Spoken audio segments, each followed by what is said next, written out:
Hearing is now resumed.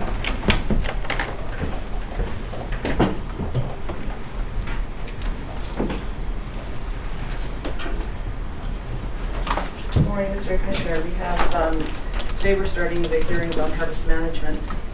I have a few housekeeping matters to take care of before we get started, though. Before Christmas, there was hearings on the wild salmon policy, and members of the wild salmon policy implementation panel concluded their oral testimony, but neither Canada nor the Commissioner were able to conduct re-examinations due to time constraints. So it was agreed that those re-examinations would be completed in writing. Canada provided their re-examination questions to these witnesses on December 14, and the witnesses answered their questions in writing on December 16. Commission Counsel then provided their own re-examination questions to the witnesses on December 17, and answers were provided on December 21. All participants have been copied with the written questions and the written answers. And as part of the record, I'd like to tender those written documents today as exhibits in the hearing. The first exhibit I'm proposing is going to be dated December 16, 2010, and it is the letter which contains Canada's re-examination questions for Dr. Kim Hyatt, Dr. Jim Irvine, and Mark Saunders, and those witnesses' answers as well. Be marked as exhibit number 313.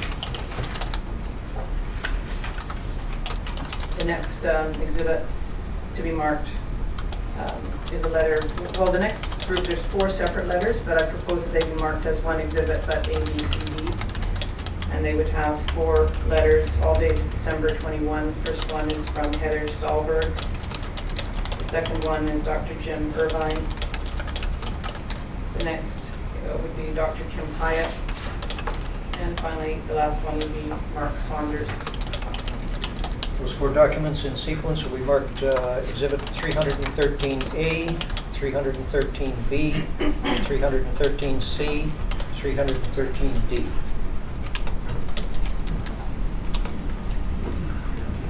Thank you, Mr. Commissioner. Now, to begin the harvest management hearings, we have a few documents to mark off the start.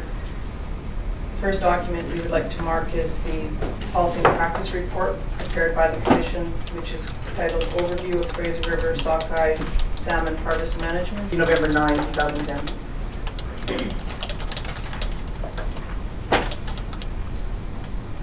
And the last documents to be marked right off the bat are 2 affidavits which were provided to all participants before Christmas. These are 2 affidavits which contain fairly technical evidence, one from Michael Folks, who's an employee of the Government of Canada, and one from Catherine Michelson,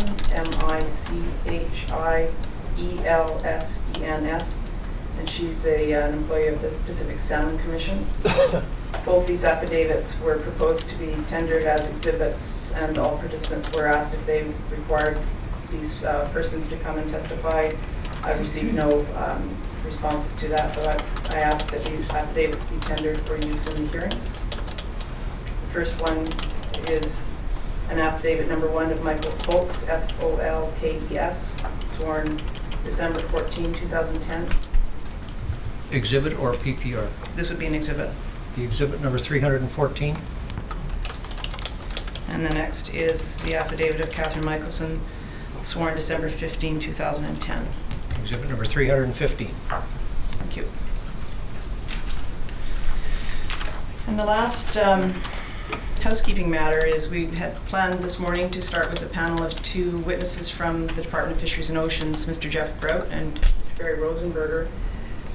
We still hope to end the day with that panel of witnesses, but unfortunately this morning Mr. Rosenberger was unable to fly out of Kamloops last night. Also unable to get out this morning. I guess they have a fog problem in Kamloops, so he's driving down this morning. So I'm not sure what time he'll get here, but when he arrives, we'll add him to the panel. So what I've asked Mr. Grout to do, we can start with Mr. Grout. In fact, many of the first lineup of questions are directed to his evidence in any event. But where there is a question which he thinks Mr. Rosenberger has something to add on, I've asked him just to flag that for us, and we'll come back to that when Mr. Rosenberger shows up. Thank you. So I'd like to begin begin then with Mr. Grote, if you can be sworn. Mr. Grote, this is the CV you've provided for yourself. That's correct. And would you please have that marked as the next exhibit? Exhibit number 316. Thank you, Mr. Grote. You have a Bachelor of Science in Biology, specializing in animal biology, Yes. and a Master of Natural Resource Management. Yes. Your current position is Regional Resource Manager Salmon with the Department of Fisheries and Oceans. Yes. Mr. Grote, you were a member of the Fraser River Panel Technical Committee from 2001 to 2007, Yes, it was. and you've been the Regional Resource Manager for the salmon team for BC, Transboundary, and Yukon since June 2007. Yeah, that's correct. And as part of your role, you're involved in developing the integrated fisheries management plans for the Lower South Coast. Yes, that's one of the plans I assist in developing. And you're also involved in the Integrated Harvest Planning Committee. You chair that committee. Yes, I'm currently chairing that committee. And you chair the salmon working group as well. That's correct. Can you describe what, the salmon team, you're the regional resource manager of the salmon team in fisheries management. Can you explain what the salmon team is? The salmon team is an internal DFO group that contains members from the salmon team in Vancouver. It also includes members from resource management in each of the areas, as well as stock assessment staff. It includes science staff, enforcement representatives. It's got representation from our treaties group, and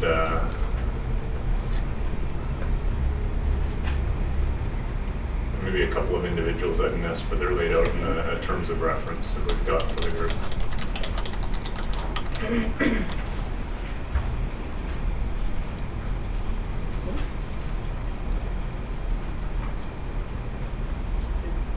What you just described, is that the salmon working group or the salmon team? That was the salmon working group. Okay, what's the salmon team?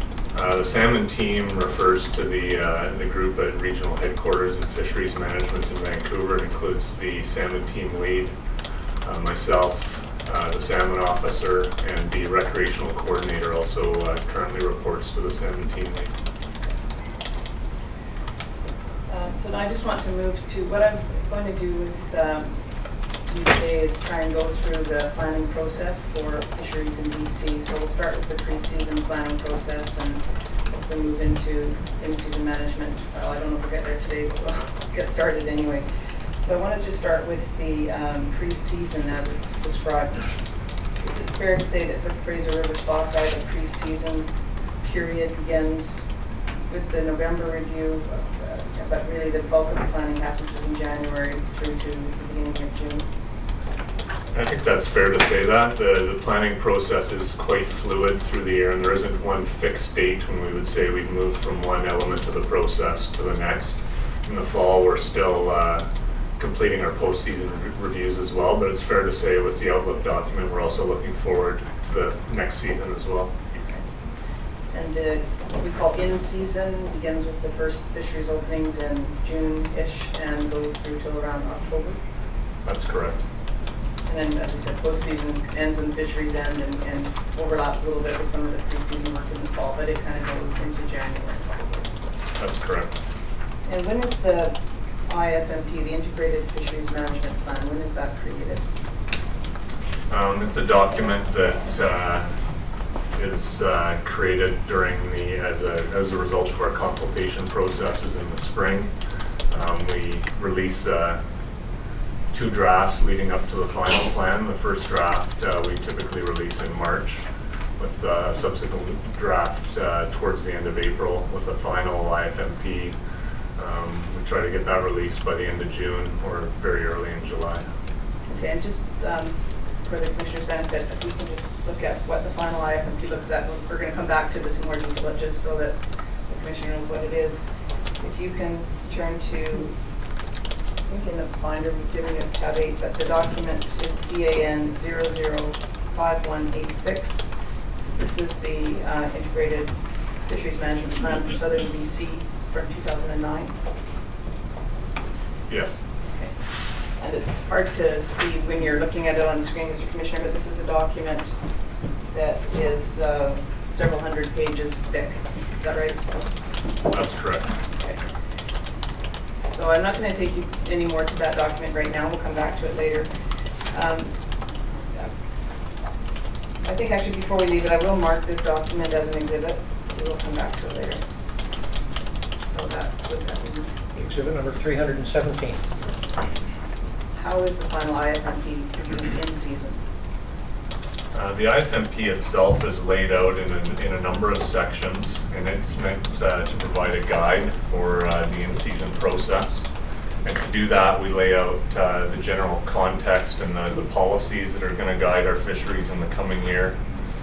We lay out specific management objectives that we're trying to achieve for a number of things, including managing stocks of concern, objectives for the major fishery groups, First Nations, recreational and commercial.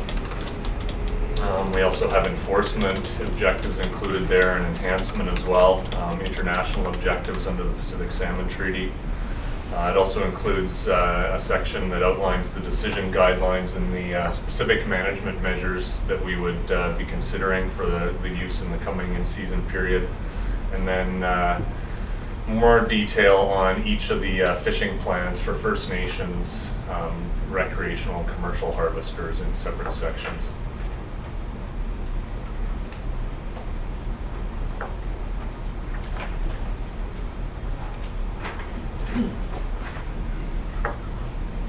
In terms of the decisions that are made pre-season for Fraser River Sockeye, can you identify what pre-season decisions are made? In putting the plan together for Fraser River Sockeye, we have a number of pieces of information that go into putting the plan together. In particular, the department develops an escapement plan for Fraser Sockeye, which lays out the number of fish that were sent wanting to reach the spawning grounds in each of 4 major management units. These are also referred to as harvest rules. We provide forecast information, information on potential adjustments to the escapements called management adjustments that would help us in achieving those objectives. And we also provide other information on run timing, as well as numerous other pieces of information that guides allocation, for example. And the outcomes of some of those decision making in pre-season show up in the IFMP document. That's correct. I take it as the IFMP is being developed in the pre-season period, Fisheries and Oceans is obtaining data and information from a number of different sources. Yes, the IFMP itself is the product of a broad suite of consultations that the department undertakes with a number of established advisory processes, as well as a number of meetings with First Nations and others, and input from the public. And is there technical information provided by science that assists in the planning process? Yes, one of the primary, we have science input into the development of the salmon outlook. Science advice is also provided in developing the salmon forecast for Fraser Sockeye. We've also had science assistance on the technical work around developing the escapement plan for Fraser River Sockeye as well. Is that the Fraser River Sockeye Spawning Initiative, FRISI? Yes, that's correct. We'll come to that in some detail. Does the Fraser River panel, part of the Salmon Commission, provide any pre-season fishing plans as part of the process? The department works quite closely with the Fraser River panel, and Barry would have been best placed to speak to all of the details on this question, so maybe it'd be worth coming back to him. But Canada is supplying the escapement plan as part of the management of Fraser River Sockeye, and we're also providing the forecast information. We would be working with the Fraser River panel on developing pre-season management adjustments that would be considered in the development of the, or implementation of the escapement plan. And they'd also provide information on, run timing overlaps between the different management groups and stocks. Are allocation objectives considered in the planning process? Yes. The PSC, Pacific Salmon Commission, and the Fraser panel uses this information in the development of pre-season planning models. These models are detailed. They make use of the inputs and data from the escapement plan forecasts and other information to come up with some scenarios for potential fisheries in season, and allocation objectives are one of the considerations around how those plans are developed. Discussion of some of those technical data that are used in the planning process in a bit. What about, you mentioned some of the stakeholders that the department consults with. Can you identify what are the bodies that the department consults with during the planning process? Okay, at the broad regional level, we work with the Integrated Harvest Planning Committee, which contains representatives or members from First Nations, the Commercial Salmon Advisory Board, the Sport Fishing Advisory Board, and the Marine Conservation Caucus. We've got an ex officio representative from the province there as well as a number of observers. We also work with the Commercial Salmon Advisory Board, which has representatives from each of the 8 area harvest committees, and representatives from United Fishermen and Allied Workers Union, processors. There's an ex officio provincial role there. We also work with the Sport Fishing Advisory Board, which broadly represents both the primary level users of the sport fishery that are not deriving income from participation in the fishery, as well as secondary organizations that have income derived from fishing. Which would be fishing guides or lodges, that sort of thing? Yes, that's correct. As well as some of the supporting industries. Conservation Caucus is another group that we work with, which is an umbrella group with, I believe it's 9 ENGOs represented. And then we have a number of other processes with First Nations and, with First Nations throughout the areas. In addition, we have area advisory committees with the sport fishing advisory committees that we meet with, and the area harvest committees in the commercial group. Okay, well, we'll go into each of those in a little bit of detail. So let me just start by identifying a schedule that you prepare that sets out the consultation schedule for the season. Yes, the salmon team, and in particular our salmon officer, keeps a running. Well, we try and lay out ahead of the season, typically in August for the coming year, when we expect some of the meetings are going to be, and we work closely with some of the chairs with these meetings to try and set them up so that they're not substantially overlapping with each other. And so we try and then we provide this to our First Nations and other groups to give them a heads up of the meeting schedule they can expect for the coming year. All right, and the schedule that you see before you is September 09 to June 2010. So this covers the 2009 fishing season. Is that fair? That's correct. And typically we'll make some updates to this schedule as we go through the season. It's meant to identify the broad regional meetings that are occurring. Certainly doesn't reflect a large number of our bilateral meetings that occur with First Nations in the areas. Various other advisory committees that are at the sub-regional level would not be listed in here. Okay. Can I have that mark, please, Desmond? Explain and go through the planning process. We're using 2009 as an example year.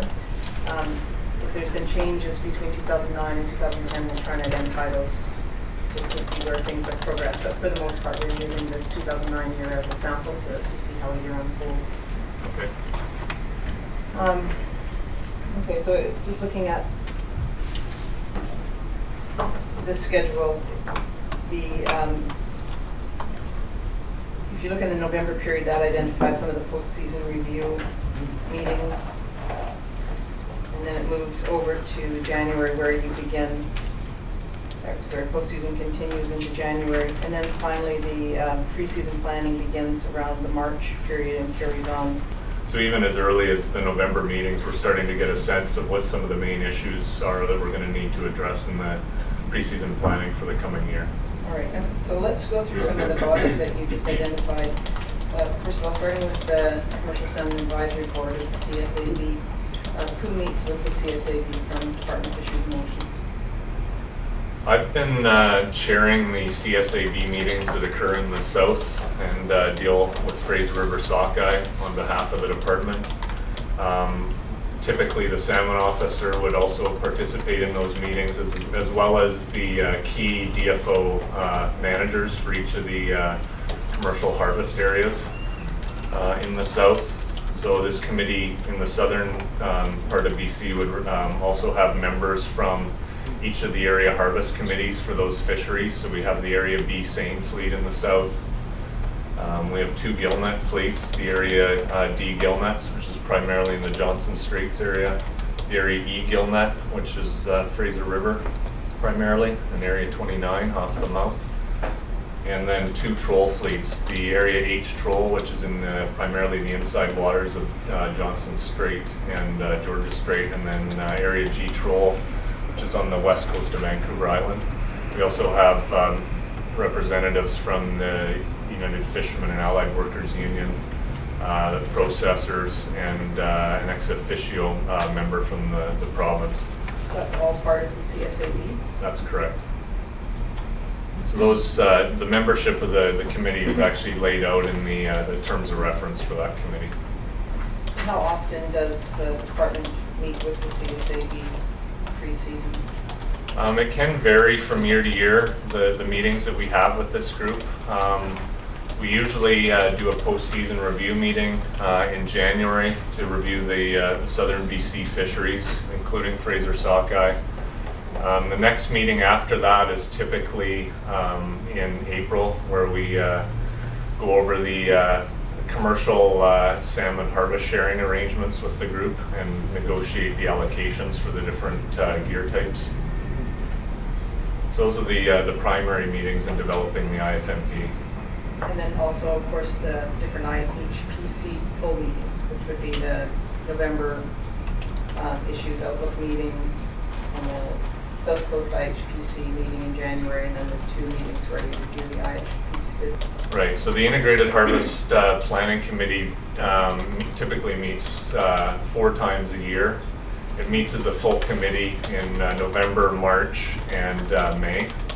That includes the northern members as well. In the January meeting is the postseason review, and that meeting's just with the southern committee. And the northern committee has its own meeting in December in the north.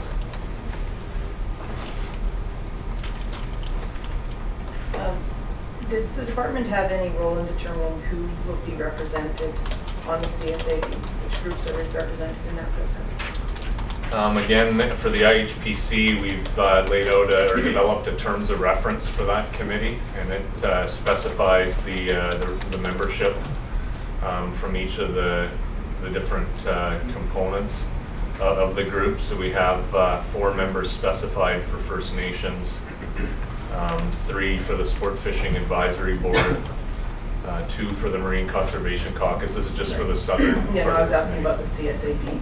Oh, sorry. Does the department have any role in setting who attends, or who are the representatives on the CSAB? The Commercial Salmon Advisory Board also has, as part of its terms of reference, area harvest committees representing each of the 8 commercial area gear types. So for an example, the Area Gillnets would have an area harvest committee representing the Fraser River Gillnet fleet.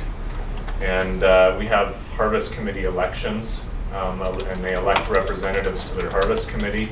And from there, they would determine who their representatives were going to be on the Commercial Salmon Advisory Board. So the department has a role in setting out the terms of reference with the group, but they take control of identifying their members. The CSAB members control who's That's right. on the board.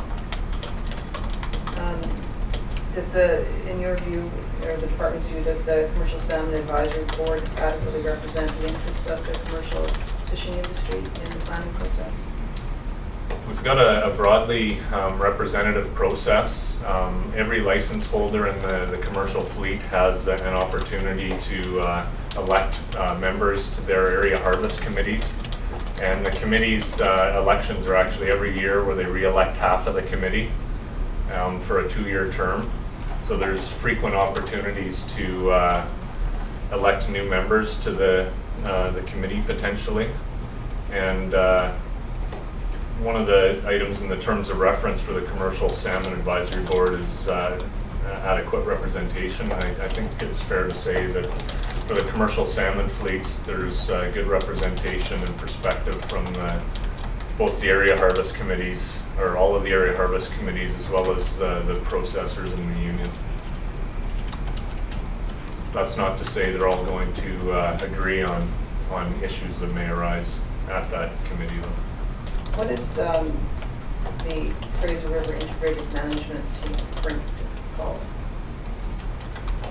It's a departmental body that includes representatives from the department's areas and regional offices that are directly involved in the management of Fraser River sockeye. There's a terms of reference for that committee as well that lays out the people that are involved in that committee. Okay, and is that committee involved in either receiving information from the consultation process you described, or directly involved in that consultation process? Yes, the FRIMT committee primarily interacts with the Fraser River panel and the Canadian caucus representatives there. The Canadian caucus would be the Canadian members of the Fraser River panel. So they would meet with the integrated management team to discuss issues jointly, specifically related to the management of Fraser River sockeye and pink salmon. And the consultation that we just talked about for the Commercial Salmon Advisory Board, in particular the commercial fishing interests, is there a relationship between that consultation and what happens on FRIMT? Does that information get through to FRIMT? There's overlap in some of the members on the committees, and certainly on the department side, I'm aware of what's happening with FRIMT, either through speaking directly with Mr. Rosenberger, or on occasion I'm also attending those meetings as well. But we're communicating the issues internally within the department, and there's also opportunity for the commercial representatives and others on the integrated management team to communicate back to their sector organizations as well. I'd like to move to the Sports Fishing Advisory Board and go through some of the same questions. Does the department meet with the Sport Fishing Advisory Board? Yes, at the Sport Fishing Advisory Board level, in the preseason period, again, the Sport Fishing Advisory Board is divided into a north and south subcommittee, and then there's what's called the main board, where the north and south groups come together. We've got in the preseason process, the main board will meet in January typically for a postseason review and preseason planning. Typically in the south, we'll have a South Coast Advisory Board meeting in the late March, April timeframe. Typically depends when Easter falls, when that meeting occurs, to go over the IFMP planning and review of the first draft. And then the final meeting of the year for the SFAB in terms of developing the IFMP occurs in April in the main board meeting. And in addition to those individual consultations, they're part of the IHPC process as well? Representatives from the SFAB participate in the IHPC process as well. I should also point out that there's also sport fishing advisory committees at the sub-regional level, and our departmental staff are meeting with those groups as well. And motions that are put forward by those groups would be brought forward to their respective North and South Coast committees, and then from there to the main board.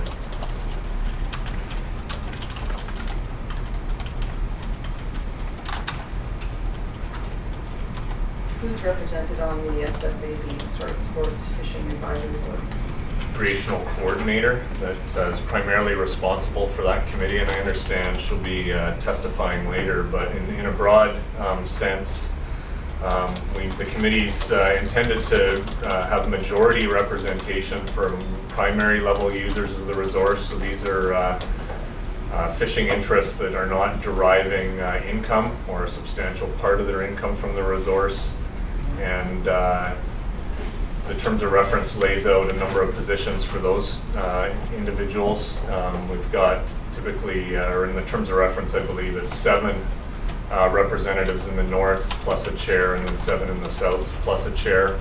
There's also representatives from the Pacific Salmon Commission process, and the various Fraser panel, for example, would be one spot where there's a representative there. There's also ex officio representation from the province, and then for the secondary level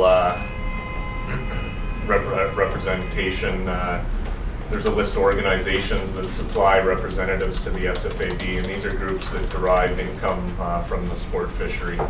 So the BC Wildlife Federation would be there with a freshwater and saltwater representative, the Sport Fishing Institute, Marine Trades, Lodge and Campgrounds, and a number of other organizations would the Federation of Drift and Fly Fishers also have representatives as well. And does the department have any role in determining who will be represented by the SFAB? The department can have a role in determining the representation there. Typically, we're looking to see that the representation is balanced. And to a large extent, the committee itself manages that. But the department has been involved in setting up the terms of reference for the committee. And in your view, or the department's view, does this board, Sports Fishing Advisory Board, adequately represent the interests of the sports fishers? Again, Devona might be able to provide you some more specific feedback on specific issues there, but it's a long-standing committee that's been around since the 1960s. It's intended to be broadly representative and of the recreational fishing interests, and I think the committees have largely been successful at doing that. Conservation Coalition, who's represented on that organization, or that body? It's a society of itself, but that coalition. This is an umbrella group that was put together to represent environmental, non-governmental organizations. In the terms of reference that's listed on the department's consultation secretariat, we've got 9 or 10 groups covered there. The David Suzuki Foundation would be an example. Canadian Parks and Wilderness Committee, Watershed Watch, Rain Coast Conservation, and a number of other groups that I'm not going to be able to name off the top of my head, but they're listed on essentially in terms of reference for the group. And did the department have a role in deciding which groups would be part of that coalition?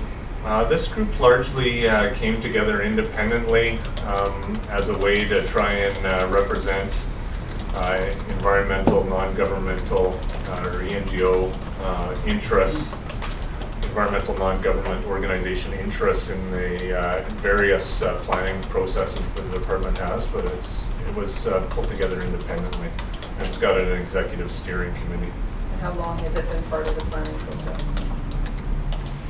I believe the committee dates back to 2003. The Marine Conservation Caucus participates in our Integrated Harvest Planning Committee meetings and has representatives there. They also participate at the Fraser River panel as an observer. And we, in the pre-season planning process, we've made efforts to set up a meeting to go over specific concerns and issues that the MCC may have in the spring planning process as well. Is that before or after the first draft I attended? My recollection in recent years is that the meeting has occurred after the first draft of the IFMP is released.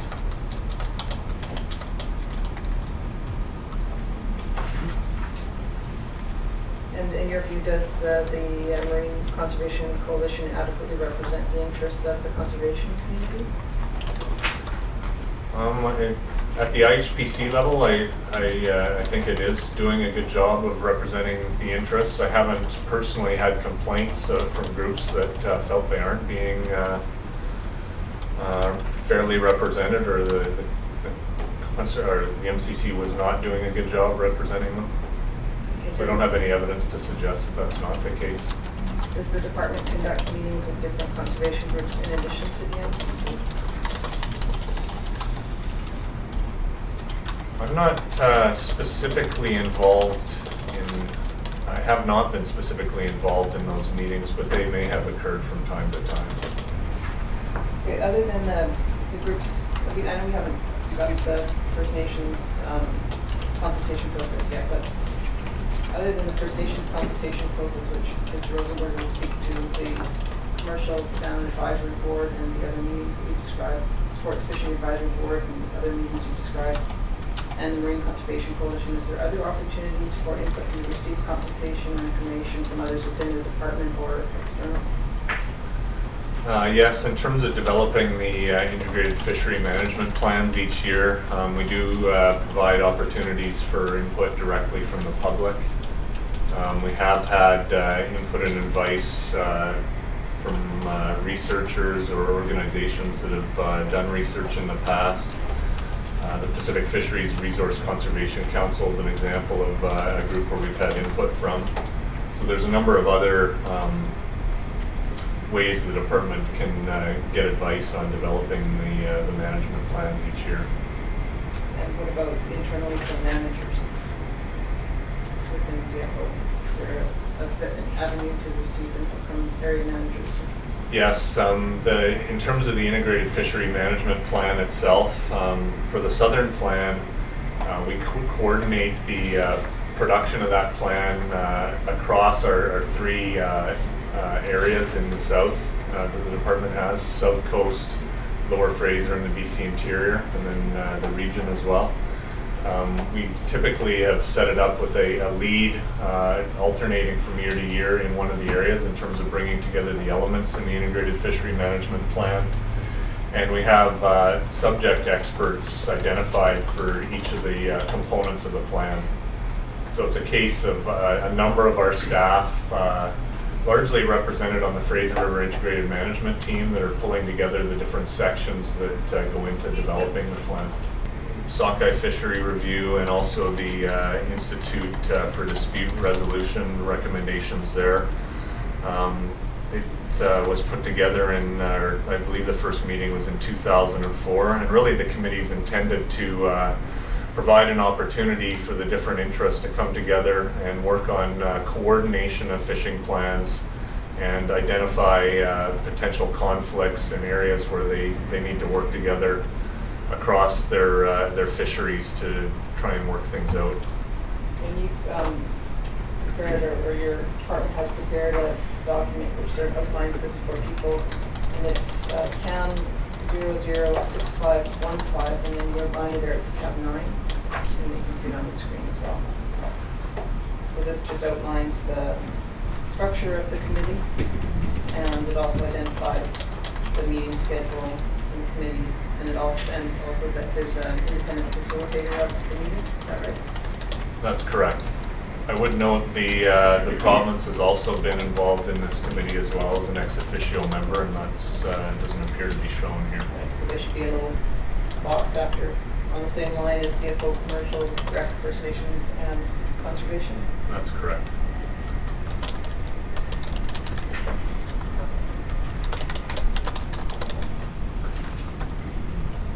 At the first meeting in this planning cycle is in November. Is that? Oh, sorry. Yes, we should mark this the budget process document as considered. Exhibit number 319. The first meeting in the planning process at least the way I'm thinking of it is in November. Maybe in your mind that's the end of the season, but what happens in that November meeting with respect to planning going forward? The November meeting at the Harvest Planning Committee is primarily focused on a preliminary review of issues from the past season while they're still fresh in people's minds. It's too early to get into a detailed post-season review of the season at that meeting.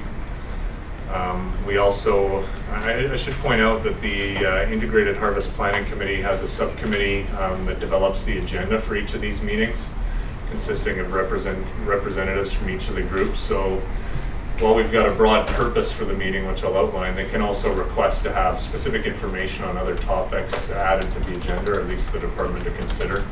So this meeting in November is primarily an opportunity to identify issues from the past season that they'd like to see the department provide more information on the post-season review or follow up on for the coming year, as well as provide a preliminary salmon outlook for the potential salmon returns in the coming season.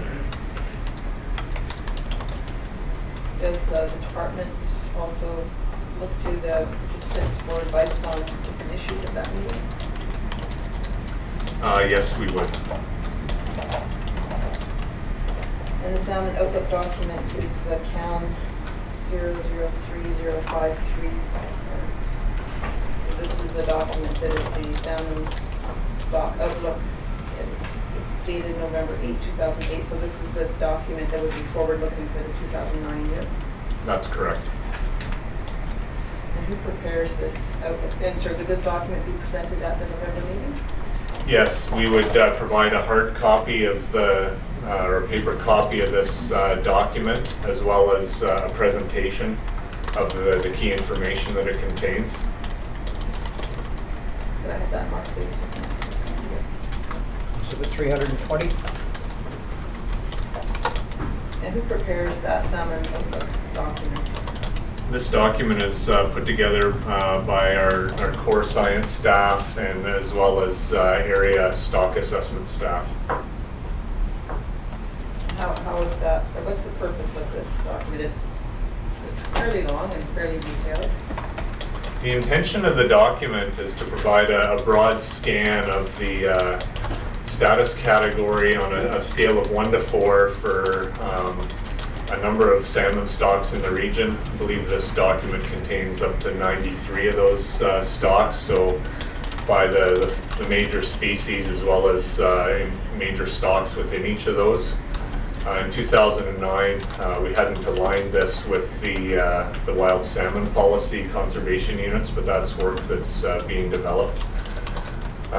In terms of the information provided, there's 4 status categories, from status 1 being the stock of concern. The criteria there are listed. The criteria are somewhat subjective, but they're meant to give you an indication of stocks that are less than 25% of their target, where those are identified or has been declining rapidly, up to a category 4 population, which is considered abundant and is forecast to be well above target. And so would people like Timber Whitehouse be involved in developing this document for Fraser River sockeye? It's my understanding Timber and a number of his staff would be providing specific inputs for populations specifically returning in the Fraser watershed. There'd also be similar inputs from staff in the Lower Fraser office as well as in the South Coast and North Coast in this case. And Timber Whitehouse and his staff and the other people that are in similar positions are all part of the stock assessment, is that right? Yeah, yes. So this is primarily a science and stock assessment staff activity. And is the analysis of the stocks based on quantitative forecast information, or does it also contain a qualitative assessment? In November, we typically are still waiting for postseason information to come in on the number of spawners that have reached the spawning grounds, information from survival rates on a number of stocks, and it's too early to have that information in November. So what usually happens is this provides a preliminary scan, and then for a number of populations, Fraser Sockeye is one of the notable ones. We have a quantitative forecast that's provided later. Is the document revised after it's been presented in the November meeting? In some past years, this document has been revised a number of times as the information gets updated. And so there'll be different versions. Quite often we'd see one in January or February, and even after that in some years. What we're trying to do though is move this to a document that's done once in November and then one final update in the spring. And rather than a whole series of versions and updates as minor changes are made. Really the main intention of this document is to provide people a sense of where the problem areas are going to be in the coming year, stocks that are category 1, but also to provide, or 2, and then also to provide an indication of what populations are at target or near or abundant levels and can support harvest. Moving to the January South Coast IHPC. What's on the agenda for that meeting? The January South Coast IHPC is primarily focused on the postseason review, although the agenda committee has at times identified other topics that they would like to see discussed at that meeting. The department can also propose additional topics that they'd like to see discussed there as well. The main focus of the meeting is the postseason review of South Coast fisheries. At that time, does the department respond to any of the issues raised in November? At the November meeting, there's quite often issues that are raised that the department has been asked to follow up on, and depending on whether it was a North Coast or South Coast item, we may respond at the January meeting. What we've been doing to try and streamline the process is to respond by email or electronically with action items that we can follow up on as we get them done. So it's quite often we'll have action items that are being followed up on and sent to the committee members in between meetings as well. Is any preseason forecast information available at the January South Coast meeting? Usually we'd have the schedule for the Fraser River Sockeye forecast was delayed last year, but typically we would try and have that quantitative information for this meeting. And what's the next phase in the development of the IFMP? Are you in a position at the end of February to start putting that document together? Yes, so the department lays out a table of contents for the Integrated Fisheries Management Plan, and we will have been meeting, we typically meet in December to outline the table of contents and where we're going, the lead authors for the various components. And so people will have started working on some of the elements of the IFMP, identifying where changes need to be made, information needs to be updated. Some of the issues raised will have preliminary exploration of those will have started. So if issues were raised at the November meeting of the IHPC or elsewhere at any of our other consultation meetings, we can start evaluating some of those issues. And we may be able to bring them back to the January meeting, or they would come at a subsequent one. When is the first draft of the IFMP prepared? Our objective in producing the first draft of the IFMP is to have it publicly available 1 week prior to the Integrated Harvest Planning Committee meeting in March, to give people time to review it. And then we typically provide approximately 1 month for public review as well. After the March meeting? So there should be on this schedule that's been entered here as an exhibit a date when the well, in this version of the schedule we didn't have the date marked, but there's public posting listed there, draft number 1 IFMP for review and comment. So the date would have been approximately 1 week prior to the full IHPC meeting, which is listed on March 24th, 25th. And then the public would have a month from the day it was posted? Give or take, that's typically the amount of time we provide for comment. Do any of the people with interest in the fisheries or the public have an opportunity to provide input in the creation of the first draft? How does their input get incorporated into the first draft before it's posted? In terms of the first draft of the IFMP, we will have been incorporating potentially any revisions that have been requested or potential options that groups would like to see explored. So to the extent that those issues have been raised and the department's been made aware of those prior to the first draft coming out, some of that information will be captured in the first draft.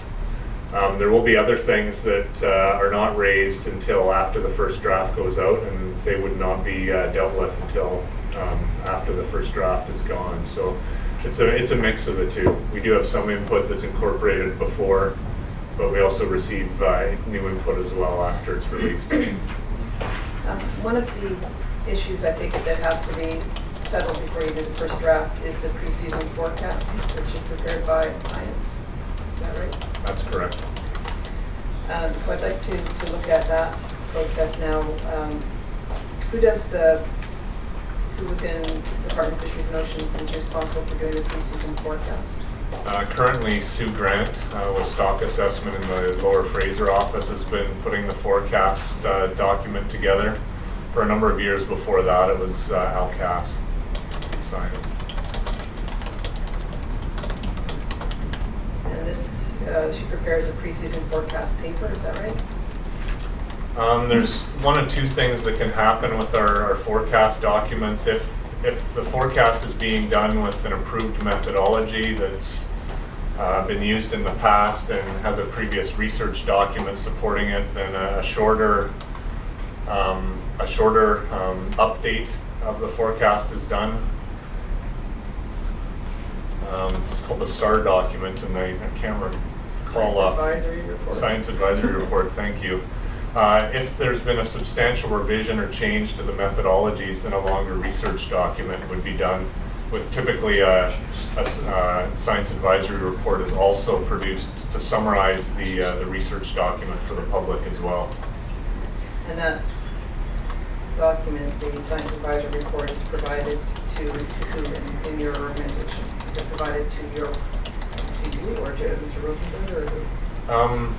A number of individuals in the department would participate in the scientific review process. It's also open to the public as well. Once the paper's been reviewed and approved, it's circulated quite widely in the department.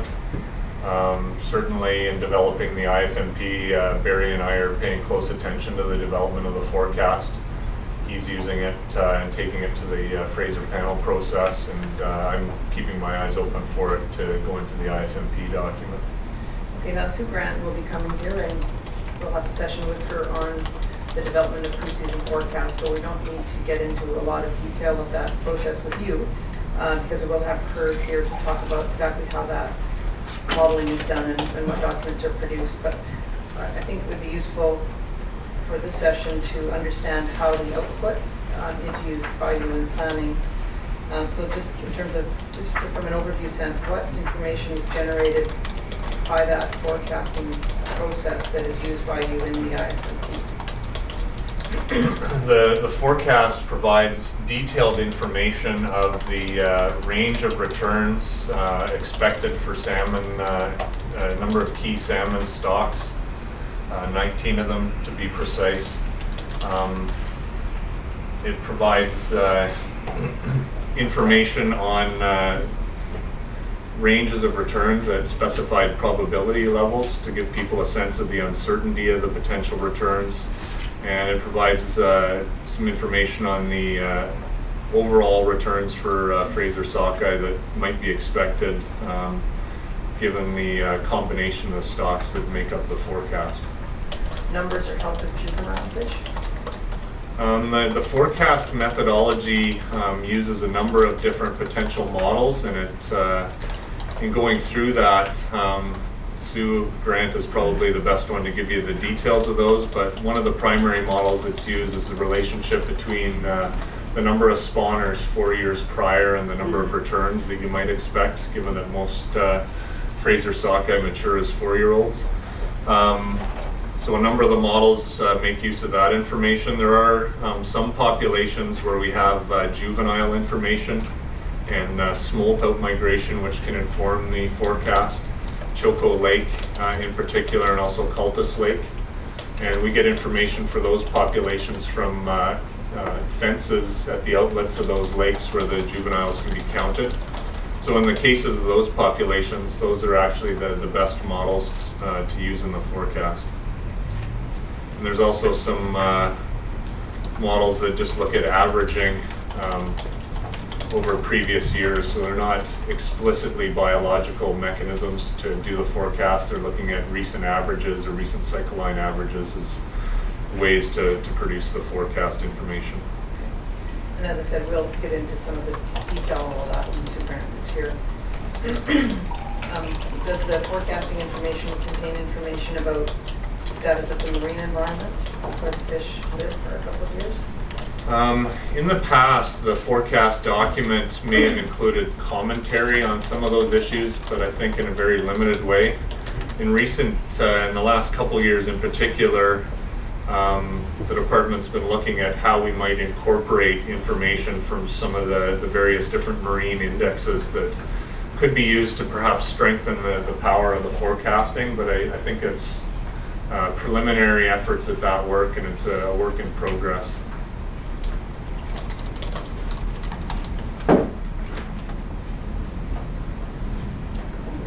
You mentioned that, and again, if this is a question for Mary Rosenberger, just let me know. You mentioned that the forecast document is taken to the Fraser River panel. Do you know why that is? What use they make of it? Fraser River panel makes use of the forecast information for pre-season planning purposes. Is that in setting probability levels? The Fraser panel does recommend which probability levels they're going to use for planning purposes at the Fraser panel. And is there communication between the Fraser River panel on the probability levels to be used back to Department of Fisheries and Oceans? Or do you put forward your planning using the recommendations from the Fraser River panel, or do you do it independently?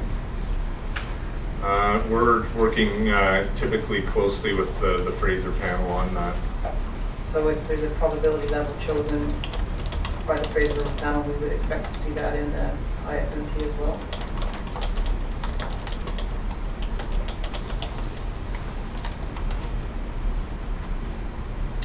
In recent years, we have been consistent on that.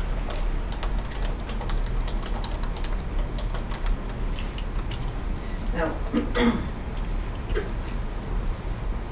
we haven't spent any time talking about what those probability levels are, what they mean. So what I want to do is look at the first draft of the IFMP for 2009 and look at the forecast information that's contained in there, and we can go through some of the data.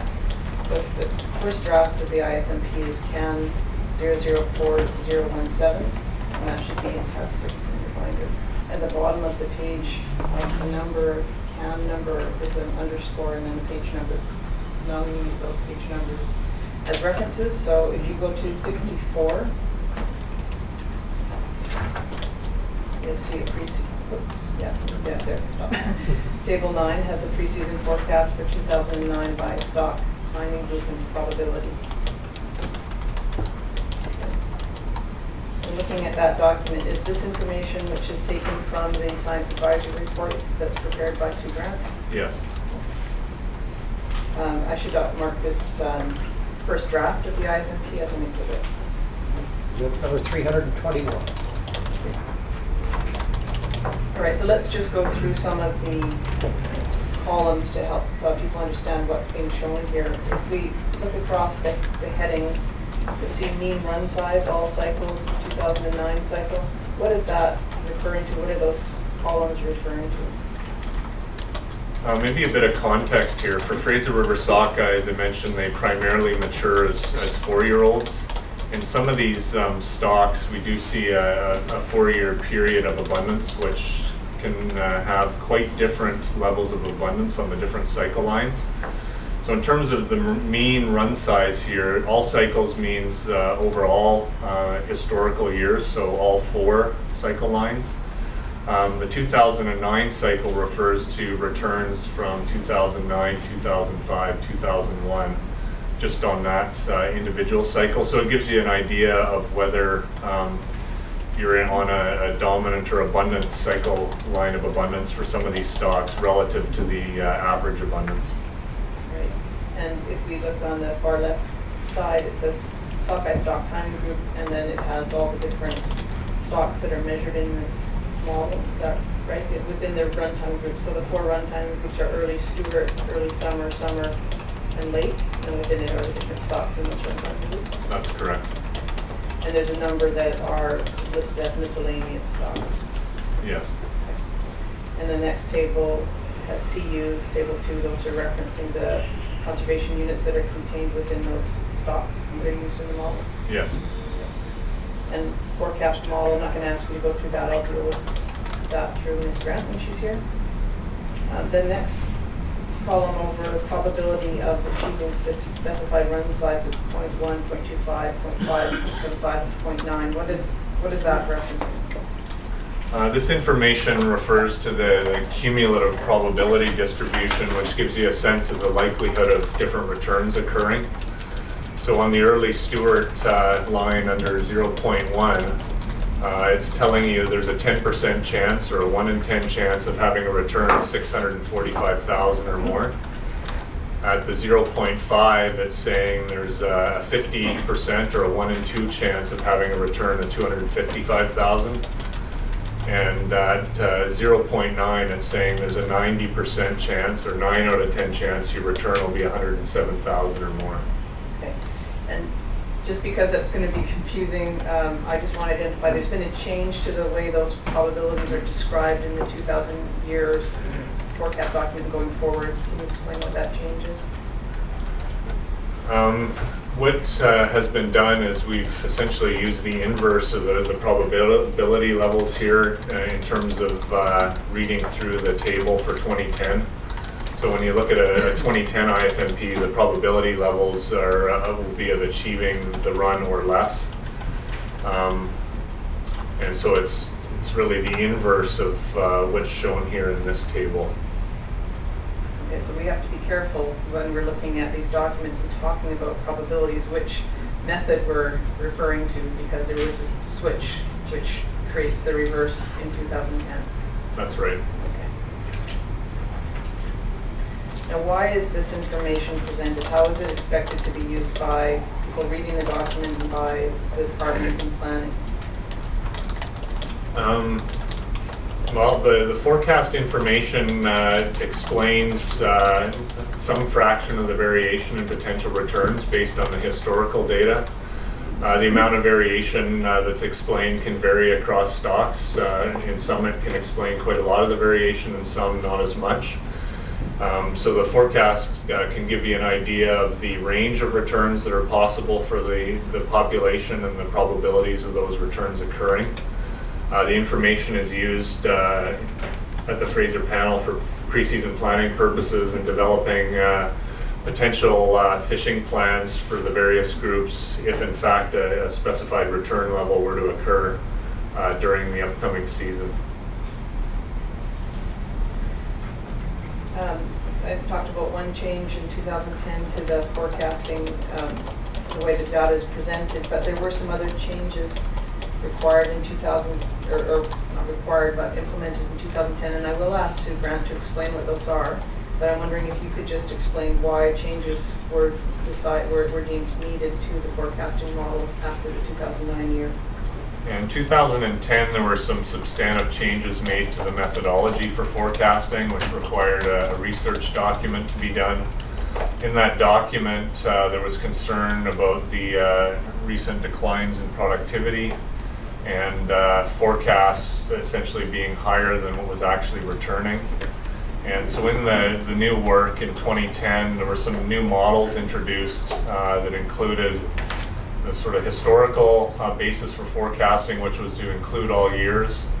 There was another suite of models that were using just the recent productivity for the last, since the late 90s. And then there was a third model which was essentially extremely poor returns would be repeated similar to the past year that had just come back. So return rates, if they're similar to the year that had just gone by, was also another category in the models that they looked at. So it was, the change was a response to the declining productivity that was being seen? I think that was one of the items that had driven the look at that potential change in the methodology. And the result was to produce a couple of different cases, one which looks at all the historical data, one which looks at a more recent subset, and one which looked at the most recent and the poorest return year. That's right.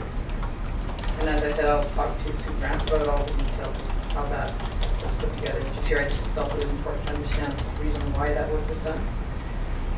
And typically, is it fair to say that there's often variations in season from the pre-season forecasts? Yes. And sometimes they can be very significant variations from the forecasts? In some cases, yes. Although I should clarify that we have to be careful, because what the forecast is providing is a distribution of potential returns. So maybe you could clarify your question. Were you referring to the midpoint of the forecast there, or something else? For planning, you will choose one of these probability columns as the probability for which you will do your planning, correct? Yeah, typically the panel will look at a number of probability levels through the forecast, but historically the 25, 0.25 and the 0.5 levels have been done, or sorry, the 0.5 and the 0.75 levels were done using this terminology from 2009.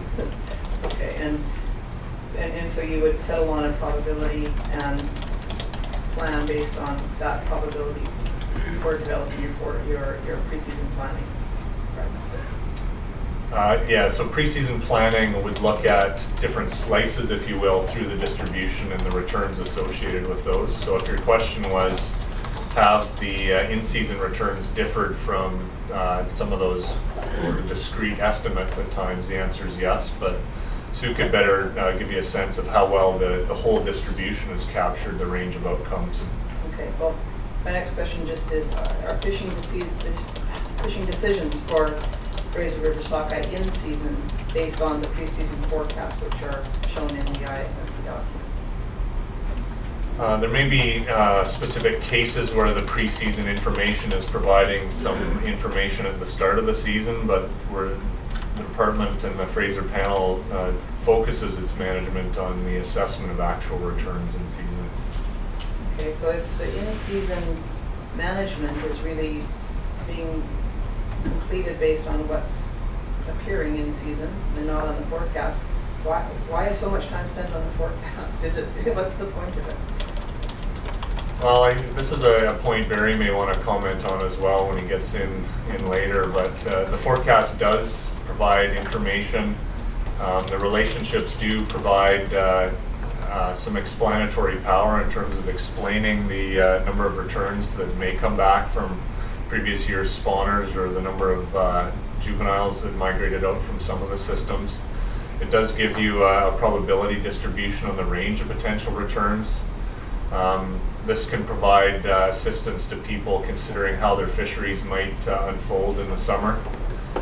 In particular, you can look at each of the different management units and see if one of the management units is not very abundant relative to another one. You'll have to consider how you might harvest the more abundant management unit relative to others. You can also see individual stocks, the abundance of those relative to others in their management unit. And in some cases, additional management actions have been planned for those reasons. We'll recess for 15 minutes.